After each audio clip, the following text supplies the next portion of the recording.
With so many cool heroes in Deadlock to choose from, I'm on a mission to learn them all. I'm going to spend 50 games with each character to discover what they can teach me and how they can help me become a better player. Afterwards, I'll discuss my findings on things like builds, positioning, playstyle, and of course fun, all for the love of learning. So today, let's talk about Ivy.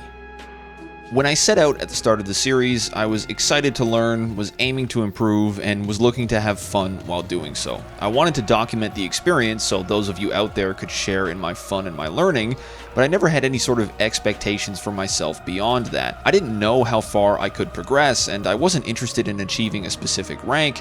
I just wanted to see what would happen if I took on this challenge and did my best along the way. Since I kicked things off with Paige, Ivy marks 6 heroes covered, 300 games, and 3 straight months of consistency. Reflecting on the experience, if I had set expectations for myself, I think I would have already far exceeded them. I can still recall just how overwhelmed I was in the beginning, with Deadlock being my first MOBA, but I was also so enthralled by its complexity, I knew that I had to figure it out. Each aspect of the game was so tough, from the movement to items to fighting and macro, but I just thought that if I could put a few pieces in place at a time, I might eventually solve the puzzle. I started with Kelvin, learning to assess my character's strengths so I can adjust my playstyle, modify my builds, and try to find ways to make an impact for my team. Next was Warden, to start sharpening my aim, connect with things like bullet velocity, and try to be more involved in fights. Afterwards, Vindicta taught me the importance of each stage of the game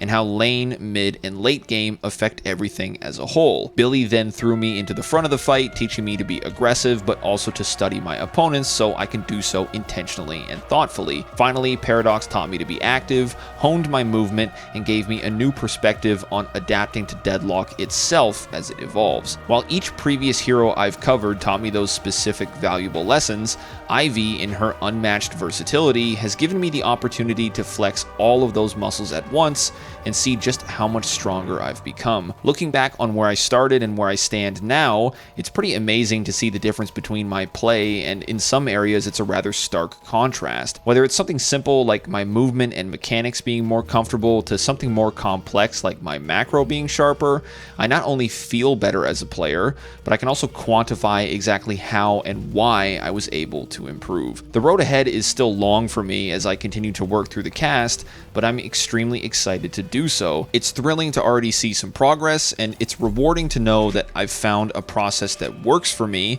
but above all else, it's been loads of fun, and Ivy was certainly no exception. So if you're unfamiliar with Ivy, here's a quick rundown on her kit. Her 1 are her entangling thorns, which Ivy tosses on the ground, slowing enemies in its radius while dealing spirit damage over time. If the thorns are thrown into a wall, they'll still grow from the ground, but they'll always grow from the center of the reticle, meaning you can use them to wrap around cover. When upgraded, they gain an additional charge, extra radius and DPS scaling, and at max will immobilize enemies if they remain in the thorns for 2 seconds. Ivy's 2 is called Kudzu Connection, where she connects a vine to a nearby ally, giving them fire rate and bullet lifesteal while also replicating a portion of Ivy's healing to give to her ally. I personally found this ability a bit confusing at first, so to provide some more detail, both Ivy and her attached ally will gain the fire rate and lifesteal, and any healing Ivy herself experiences will be replicated in a portion to her ally. The replicated healing can be from any source, including healing minions, any actives like Rescue Beam, or even an ability like Stone Form. The replicated healing scales with boon level, going from 36% at base to 52 when maxed,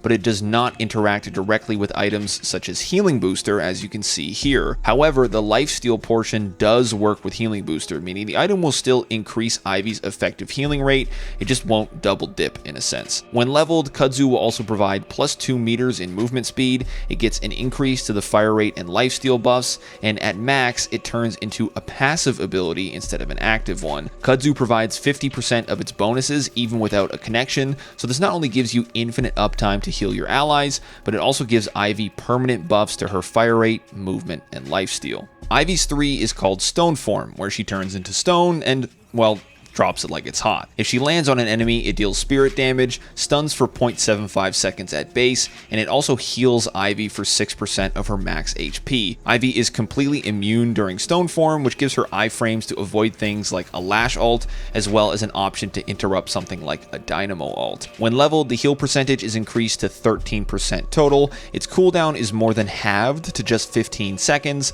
and the stun is increased to 1.75 seconds while also increasing the damage scaling. Finally, Ivy's 4 is her airdrop, where she takes flight either alone or with an ally, moving extremely quickly to allow for fast rotations or a quick escape. If she's carrying an ally, Ivy can drop them to deal spirit damage in a huge radius, but if she's flying solo, she'll still gain a bomb to drop instead. After the flight, both you and the ally you carried gain a 20% damage amp, which lasts for 8 seconds, and if you carried an ally, the cooldown of airdrop will be reduced by 25%. When leveled, both Ivy and your ally will gain a scaling 300 barrier after the flight, the explosion will slow for 40% over 3 seconds, and at max it will also silence for those 3 seconds as well as gain increased damage and barrier scaling. As I mentioned at the top, Ivy's kit allows her to be potentially the single most versatile hero in the game, and breaking everything down, it's rather shocking just how much she has available. She has an AoE ability that damages, slows, and immobilizes. She can consistently heal herself and an ally while also massively buffing them. She has iframes and a near 2-second stun. Her ult has an extremely short cooldown that gives her presence across the entire map. That ult, when maxed, gives her a damage amp, barriers, and a 3-second silence. She has 4 stamina at base, high movement speed, and is a buck-and-one hero. And finally, her gun is incredible, dealing solid damage and being extremely easy to use. While a jack of all trades, I certainly wouldn't call her a master of none, as Ivy's utility rivals that of a more focused hero like Paige, while still possessing certain strengths that Paige is just entirely missing. Whether you wanted to build into kudzu and gun damage to put out loads of healing, stone form and thorns to CC endlessly, ult for the silence and damage amp, or a little bit of everything, you almost can't go wrong with Ivy. She has so many different ways she can impact the game. No matter what part of her kit strikes your fancy, you can absolutely make it work. For me, I wanted to head in a more support and gun focused direction, so I mostly played around kudzu and stone form, which I thought was an absolute blast. Being able to replicate the healing from stone form meant that I could keep myself healthy in a lot of tough situations, and having kudzu maxed meant that my team would also get a good chunk of that healing replicated to them. I was able to control a lot of fights with stone form stuns, I could deal a fair amount of gun damage in the interim, and I'd be able to keep my team in a fight for longer while doing so. I thought it was a really interesting cross-section of all the heroes and roles I've played thus far, as I would need to be really active like Paradox, get in the thick of things like Billy to take advantage of stone form, keep my team and impact in mind like Kelvin or Paige, and of course keep my aim sharp like Warden or Vindicta. In contrast to the other supports I've played, Ivy's impact is directly tied to her offensive output, which created a really fun balance for me. I would need to not only manage my abilities and tools in a way to best serve my teammates, but I would also need to consider how I could use them at the same time to take down enemies. As an example, if I positioned right and stuck close to a hero like Wraith, who benefits a lot from kudzu, I could increase both of our damage outputs as well as our survivability, making our lives easier and theirs harder. With stone form, I always had the option to use it offensively to stun an important target, or defensively for the iframes, and each time I used it, I could also heal through kudzu. As a result, I would need to weigh the benefits of each option in a fight, seeing what my team needed the most, trying to find that perfect middle ground of defense and offense. More often than not, I would say that Ivy's array of options are to her benefit, but it could become a lot for me to manage, and I would occasionally find myself scrambling in those high intensity moments. Since Ivy has such fantastic mobility, and since she's so impactful at the center of a fight, I would also need to be as active as possible, which similarly could be a lot for me to manage. Trying to juggle waves, objectives, farm, and fights is a core part of the game for every hero, but knowing that each scramble I missed was a lost opportunity for impact, I found myself a bit overwhelmed early on with Ivy. As I became more comfortable with Ivy's kit, I was using her ult more effectively to see more of that action, but it still remains as the central critique for myself that I could and should be more active. I think Ivy's kit was a fantastic place for me to begin focusing on that skill set, but going forward, my immediate goal is to continue improving on my presence and activity. In the games where I was was able to find a good rhythm and be more active, I had a noticeably larger impact as a whole, whether it was in fights or in taking objectives. While each of Ivy's abilities are extremely strong in the right circumstances, easily her greatest asset is her presence through her ult, allowing Ivy to cross the entire map in seconds. Whether I needed to fly in to help a teammate in a pinch, quickly head to a walker to stop a split push, or get a quick escape when I was split pushing myself, I had far more options to involve myself in various situations, and being able to bring a teammate with me changed the outcome of countless engagements. Second to her mobility, I think Stone Form is an extremely valuable tool that can completely turn tides, be it in lane, an earn fight, or of course mid-boss. The combination of iframes and a stun makes it the perfect option to counter some of the most dangerous abilities in the game, like a Lash, Mo, or Dynamo ult, while also creating offensive openings to net kills and win fights. When coordinating with the team and singling out a target, Stone Form can often guarantee a pick,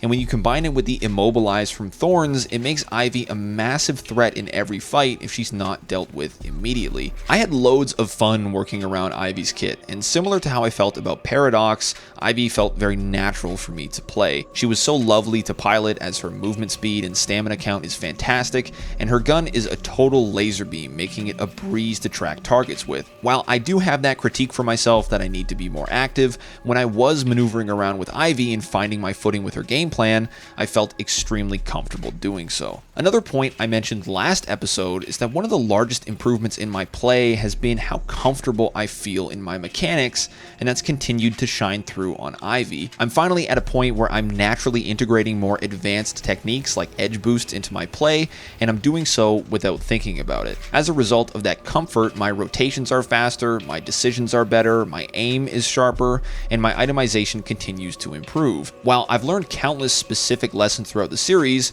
just getting more reps in has made all the difference, and it's exciting to think how far I might be able to push myself. Part of what made my time with Ivy so fun was that she's the first character whose games I streamed live, and getting ideas and feedback from chat throughout the process was awesome. Whether we were brainstorming items to buy, builds to experiment with, or areas that I could improve, chat gave me countless pointers and perspectives that helped me drastically in my time with Ivy. As with the rest of the series, it was also just really cool to be able to share in the learning experience as we asked questions, tested things out, and learned it all together. I had loads of fun working with everyone that came by for the streams, and I'm looking forward to keeping them up throughout the series. When it comes to building Ivy, she's again unbelievably versatile, so there's several ways you could go about building her. I tried a few different routes during my time, but my personal favorite was building around Kudzu and Stone Form while investing into gun items to output as much damage and healing as possible. Ivy's AP are all fantastic, but again, since I was aiming for Kudzu and Stone Form, I would start off with 1 point in all of my abilities but ult before I maxed Kudzu, then maxed Stone Form. If I was in a position where I needed more iframes, I would put a second point into Stone Form before the third point in Kudzu, but more often than not, I went Kudzu first. When it came to items, I always went with my gun spike in lane, which, thanks to recommendations from chat, was Titanic Mag and Tesla bullets. I really liked rushing Tesla as it not only helped out with pushing waves and taking fights, but it also gave me an early option to apply spirit damage through my gun, which I could use to take advantage of items like Healbane or Mystic Slow. Once I had my gun spike, I usually picked up Healing Booster to buff up Kudzu and so I could upgrade into Healing Tempo later, and if my teammates needed the extra help, I'd also grab either Rescue Beam or Healing Nova. For my Spirit Spike, I liked going with Improved Spirit to help my scaling, and Greater Expansion, as Ivy's entire kit benefits massively from it, be it Thorns and Stone Forms being easier to hit, or Kudzu having a longer tether range. Vortex Web is also a great option to suck enemies into your Thorns to force an Immobilize, or into a Stone Form to stun multiple people, but it was often an item that I would skip due to Ivy already requiring a pretty high investment. Speaking of those high investments, the remainder of the standout items for me on Ivy are all tier 4s, which I would pick and choose from each game depending on who I was up against and how I was building. The first, and arguably my favorite of the bunch, was Siphon Bullets, which was a fantastic choice when playing into teams with high health characters. Since Siphon steals max HP as well as providing a flat 15% boost to weapon damage, it's an incredible item to increase effective DPS while also adding a substantial amount of survivability on top of Kudzu. Next up was Crippling Headshot, which I would buy either instead of Siphon or in tandem depending on the game, and is my go-to choice against targets with a lot of healing and high resists. Inhib would also be a great choice for a similar reason, but at this point I was usually looking to put more into my weapon investment, so Crippling was my go-to. Finally, Finally, the item that takes the prize for most fun and most diabolical is Echo Shard for Stone Form, or as chat called it, double ass. Being able to refresh Stone Form meant that I could land them back to back on a single target, and when it was maxed out, it meant that I'd be able to completely shut down an enemy for 3.5 seconds straight. This was extremely strong for netting kills or stuffing threats, but it also gave me a second instance of iframes if I needed it, and since Stone Form heals 13% HP when leveled, it could also restore over a quarter of my health. Echo Shard was a fantastic choice, and it always felt worth the investment, but never more than when contesting mid-boss. If we were taking mid, landing on the crystal back-to-back would give my team enough time to safely secure all the rejuves, but if we were contesting, it could not only stuff a dynamo ult or slip me through a lash ult, if I timed it right, it could potentially help us steal all 3 hits. I won multiple games clutching out a mid-boss with Echo Shard, and I was usually laughing hysterically while doing so. All in all, Ivy was a joy to play, and she's a character I felt extremely comfortable with. Her kit is easily one of the most impactful and wide-reaching I've experienced, and paired with how smooth she is to pilot, she's clearly a very strong hero. However, Ivy's strengths lie in her ability to be omnipresent through her ult,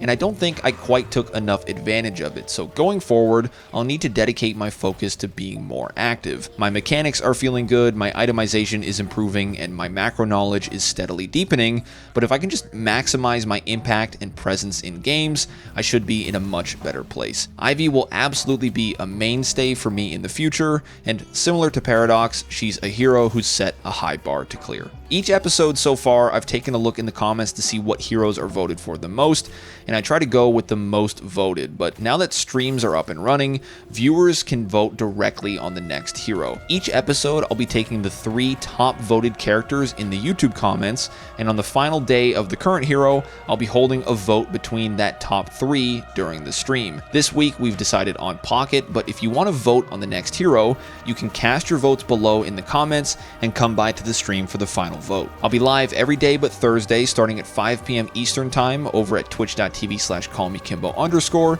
which is also linked in the description. So if you're interested in watching the learning process live, if you have questions about my videos, or if you want to help me decide on heroes, I'd love to have you by. Otherwise, thank you so much for watching. I hope you enjoyed the video. Let me know in the comments what you think of Ivy and what other heroes you might like to see me learn for the series. I've also put the build ID in the description for my Ivy build if you're looking for a place to start, and you can subscribe to the channel to keep an eye out for more videos soon.